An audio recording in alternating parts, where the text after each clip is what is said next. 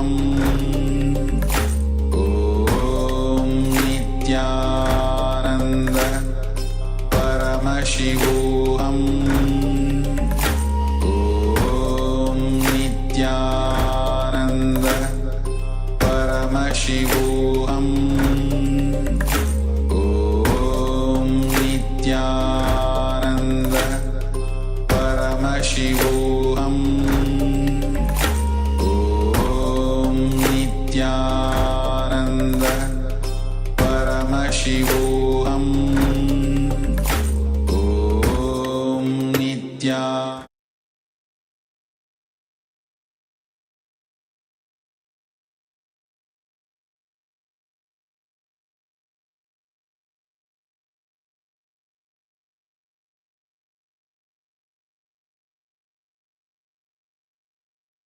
Yes, sorry for the technical glitch. Nityanandam, everyone. After this powerful video, these powerful revelations, by the Supreme Pontiff of Hinduism, let us now get ready to enter into the internalization exercise. Let us deepen our understandings about this very core, essential topic that we are covering today, which is death. What happens after death? This question cannot be answered by a living person, as he has not experienced death. Only an enlightened being, a person who has gone through death consciously and come back anew, can exactly explain what happens during death. When the spirit leaves the body, it crosses all the 7 body layers. The physical body dies, but the remaining 6 bodies do not totally die. The first 4 bodies are related to the physical body-mind system. They store all the engrams related to desires, guilt, and pain experienced during the lifetime. Constantly, the auspiciousness is expressing itself to you. Your mind, which is saying no to this change, is the most inauspicious thing. Understand? We are going to have to complete and say a complete yes to life. So look into your life. Have you ever said a complete yes to anything, even once? Saying a complete yes to life, even once, is enlightenment. Decide this very moment that you will say a complete yes to life. Then so many insecurities will come up in your mind. What if something happens? Decide to say a complete yes. Go through this process. See what all comes up in your inner space. If you even think of saying a complete yes to life, be observant of your inner space. And when the first doubt, the first self-hatred, the self-denial comes up in you, look in and continuously decide to say a complete yes to life. If you have any questions or doubts about this process, let us know in the chat so we can attend to your questions, and let us enter into this process.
Yes.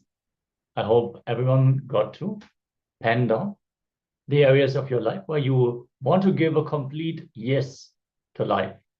And you reflected on the impossibilities, the doubts that come up in your inner space when you remember those. Understand, many of us, we only start living when we are about to die. Only when the certainty of death becomes very clear to us, then we start living. But then it is too late for this lifetime. So decide to say a bold yes to life and experience life itself. We are now going to get ready to enter into the next round of today's power manifestation. Today we are manifesting the power of blindfold reading. So let us get ready. Have your blindfolds ready and settle down. We're going to project an image on screen, and we request all of you to sit with your blindfolds on and scan through your third eye. What is the image that is being projected? After some time, we're going to let you know to remove your blindfold, and then please share whatever has been revealed to you in your inner space here in the Zoom chat, so we can then verify the power manifestation. So hope all of you got your blindfolds ready. We're going to need them throughout the day, so keep them at your side. See, many participants still are not wearing their blindfold. Even if you do not have a blindfold, you can use any opaque cloth. Just no light should fall into your eyes. Yes. The participants are blindfolded now, so let us get ready. Connect to Swamiji in your inner space. Remember Swamiji in your third eye region and request him to reveal what is being projected on screen as you go on chanting the Mahavakya. Connect to Swamiji from the space of oneness and let him reveal to you what is being projected on screen now. Let us enter into this round of the power manifestation.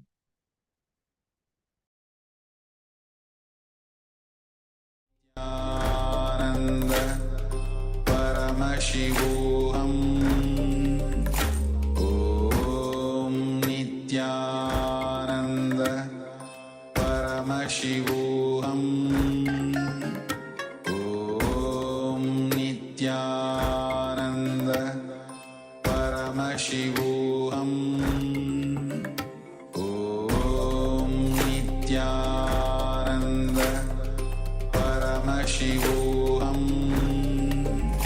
Om Nityananda Paramashivoham Om Nityananda Paramashivoham Om Nityananda Paramashivoham Om Nityananda Paramashivoham Om Nityananda Paramashivoham Om Nityananda Paramashivoham Om